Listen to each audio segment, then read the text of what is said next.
में हमने गाइस पढ़ लिया था रेजिस्टेंस के बारे में और ओम्स लॉ के बारे में कि जो रेजिस्टेंस होता है वो रेजिस्टेंस हमारा क्या होता है। रेजिस्टेंस का अगर हम फॉर्मूले की बात करें तो होता है R is equals to rho L upon में ए, जहाँ पे रो का मतलब होता है हमारी रेजिस्टिविटी, एल का मतलब होता है हमारी लेंथ ऑफ कंडक्टर एंड ए का मतलब होता है एरिया ऑफ क्रॉस सेक्शन।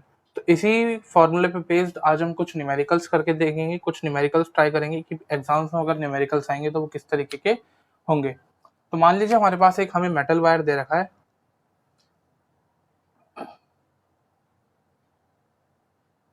ये जो मेटल वायर है इसकी जो लेंथ है, देखिए लेंथ मान लीजिए हमें दे रखी है इसकी 100 मीटर्स। रेजिस्टेंस जो हमें दे रखा है, रेजिस्टेंस इसका दे रखा है 26 ओम। डायमीटर वायर का हमें दे रखा है 0.3 मिलीमीटर। बोल रहा है कि हमें जो रेजिस्टिविटी है वो रेजिस्टिविटी फाइंड आउट करनी है कि जो रेजिस्टिविटी होगी वो कितनी होगी। तो सबसे पहले देखिए रेजिस्टेंस का फॉर्मूला होता है R is equal to rho L upon A. हमें रो फाइंड आउट करना है, रेजिस्टेंस दे रखा है, लेंथ दे रखी है, एरिया ऑफ कंडक्टर दे रखा है। तो एरिया लेंथ देखिए हमें सीधी सीधी दे दी, रेजिस्टेंस हमें एकदम डायरेक्टली यहाँ दे दिया, लेकिन एरिया हमें नहीं बताया। एरिया की जगह हमें क्या दे रखा है, देखिए एरिया हमें यहाँ पे फाइंड आउट करना है कि जो एरिया होगा वो एरिया कितना होगा। तो वायर की बात करें तो वायर अगर हम इसे ऐसे देखें तो वायर हमारा सर्कुलर ही होगा, मतलब गोल ही होगा। तो किसी भी सर्कल का जो एरिया होता है वो कितना होता है, पाई आर स्क्वायर। तो यहाँ पे रेडियस नहीं दे रही, तो रेडियस कैसे निकालेंगे इसके डायामीटर से। तो वो कैसे निकलेगी, देखिए रेडियस क्या होती है, डायामीटर का हाफ। तो डायामीटर हमें दे रखा है 0.3 मिलीमीटर, तो इसका हाफ कर देंगे, मतलब ये हमारे पास कितनी आ जाएगी 0.15 मिलीमीटर। इस मिलीमीटर को हम क्या करेंगे, अब सेंटीमीटर, इस मिलीमीटर को हम मीटर में कन्वर्ट कर देंगे तो रेडियस हमारे पास कितनी आ जाएगी इसकी 0.15 इंटू 10⁻³ मीटर। तो ये आ गई इसकी रेडियस। तो एरिया क्या हो जाएगा 3.14 इंटू 0.15 इंटू 10⁻³ तो ये हमारे पास हो गया इसका एरिया 3.14 इंटू 0.15 इंटू 10⁻³ का स्क्वायर। तो ये हमें आ गया, हमारे पास आ गया इसका एरिया। तो हम सीधा फॉर्मूले में क्या करेंगे, जितनी भी वैल्यूज हमें दे रखी हैं वो सारी की सारी वैल्यूज पुट कर देंगे। तो हमें क्या निकालना है, रेजिस्टिविटी मतलब क्या होगा, जो एरिया होगा वो इधर मल्टीप्लाई में चला जाएगा। देखिए रेजिस्टिविटी इज इक्वल टू क्या हो जाएगी, आर इंटू एरिया इसके मल्टीप्लाई में आ जाएगा, और ये जो लेंथ होगी वो लेंथ डिवाइड में आ जाएगी अपॉन में एल। मतलब रेजिस्टेंस हमारे पास 26 हो गया, एरिया ऑफ क्रॉस सेक्शन हमारे पास दे रखा है 3.14 इंटू 0.15 इंटू 0.15 स्क्वायर दे रखा है, मतलब हम इसे दो बार ऐसे ऐसे लिख सकते हैं। 10⁻³ का स्क्वायर करेंगे तो हमारे पास बन जाएगा 10⁻⁻6 मीटर स्क्वायर अपॉन में जो टोटल हमारे पास लेंथ दे रखी है, लेंथ कितनी है इसकी 100 मीटर। अब यहाँ पे देखिए दो दो डिजिट बाद पॉइंट है, तो हम यहाँ पे पॉइंट से पॉइंट हटाएंगे तो नीचे कितने से मल्टीप्लाई करेंगे इसकी 10,000 से। तो इसे अब हम क्या करेंगे, कैलकुलेट कर लेंगे। कैलकुलेट करने के बाद हमारे पास जो आंसर होगा वो आंसर निकल के आ जाएगा। देखिए तो देखिए गाइस, जब इसे कैलकुलेट करेंगे तो हमारे पास ऐसा आंसर आ जाएगा। अब यहाँ पे जीरो गिनिए, 1 2 3 4 5 6, यहाँ पे 6 जीरो है, तो हम क्या करेंगे ऊपर 6 डिजिट के बाद पॉइंट लगा देंगे, मतलब 1 2 3 4 5 6। मतलब ये हमारे पास आंसर क्या हो जाएगा इसका 1.8369 इंटू 10⁻⁻6 ओम। तो देखिए गाइस, ये थे कुछ न्यूमेरिकल्स जो हमारे मतलब रेजिस्टेंस के ऊपर बेस्ड थे कि आप रेजिस्टेंस किस तरीके से निकाल सकते हैं। वो क्या करेगा, आपको रेजिस्टेंस निकालने के लिए बोल सकता है कई बार, तो आपको क्या करेगा वो रेजिस्टिविटी की वैल्यू दे देगा, लेंथ दे देगा और एरिया ऑफ क्रॉस सेक्शन दे देगा। कभी अगर आपको लेंथ निकालने के लिए बोला जाएगा तो बाकी की जो तीन चीजें होंगी वो तीन चीज आपको प्रोवाइड करवा देगा, या फिर इनडायरेक्टली आपको दे देगा। जैसे इस क्वेश्चन में एरिया इसने इनडायरेक्टली निकालने के लिए बोल रखा था, कैसे, उसका डायमीटर हमें प्रोवाइड करवा के। तो ऐसा नहीं होगा कि कोई भी दो चीजें इसमें छुपी हुई है, मतलब उसने ना रेजिस्टेंस हमें बताया कि रेजिस्टेंस कितना होगा, ना ही उसने हमें रेजिस्टिविटी बताई और उसके बाद वो हमें कह रहा है कि एरिया निकालो। तो ऐसा कोई भी क्वेश्चन नहीं होता। वो क्या करेगा, अगर चार चीजें हैं तो चार में से कोई एक चीज ढूंढने के लिए बोलेगा और बाकी जो तीन चीज होंगी वो आपको उसकी वैल्यू वो इनडायरेक्टली बता देगा या फिर सीधा डायरेक्टली यहाँ पर प्रोवाइड करवा देगा। तो जितने भी क्वेश्चन होते हैं रेजिस्टेंस से रिलेटेड वो सारे ऐसे ही होते हैं और एग्जाम्स में कई बार ये पूछे भी जाते हैं। अब हम पढ़ देते हैं कॉम्बिनेशन ऑफ रेजिस्टेंस की। जो रेजिस्टेंस होते हैं उन्हें हम कॉम्बिनेट कैसे कर सकते हैं। देखिए कॉम्बिनेशन ऑफ रेजिस्टेंस में क्या हो जाएगा कि अब रेजिस्टेंस किस किस तरीके से कंबाइन कर सकते हैं किसी भी इलेक्ट्रिक सर्किट में।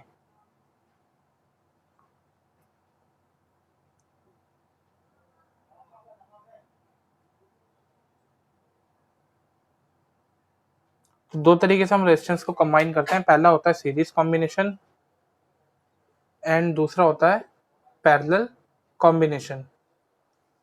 तो एक एक करके दोनों को पढ़ लेते हैं कि सीरीज कॉम्बिनेशन क्या होता है एंड पैरेलल कॉम्बिनेशन क्या होता है। तो देखिए सबसे पहले सीरीज के बारे में पढ़ लेते हैं।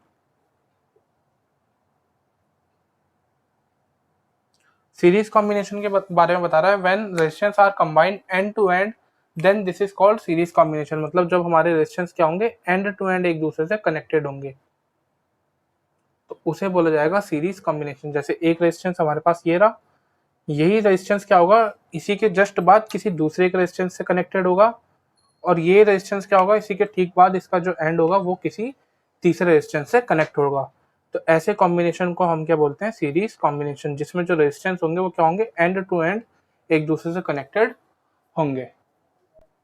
ऐसे सर्किट को या फिर ऐसे कॉम्बिनेशन को बोला जाता है हमारा सीरीज कॉम्बिनेशन, जिसमें जो रेजिस्टेंस होंगे वो क्या होंगे एंड टू एंड एक दूसरे से कनेक्टेड होंगे। मान लीजिए कोई आपको इलेक्ट्रिक सर्किट दे रखा है, इस इलेक्ट्रिक सर्किट में तीन हमारे पास रेजिस्टेंस कनेक्टेड है और तीनों की वैल्यू अलग अलग है। मान लीजिए एक रेजिस्टेंस 1 ओम का है, दूसरा हमारे पास 2 ओम का है और तीसरा रेजिस्टेंस हमारे पास 3 ओम का है। तो इन तीनों को हटा के अगर हमें कोई एक रेजिस्टेंस लगाना हो तो उस रेजिस्टेंस को हम बोलेंगे आर इक्विवेलेंट।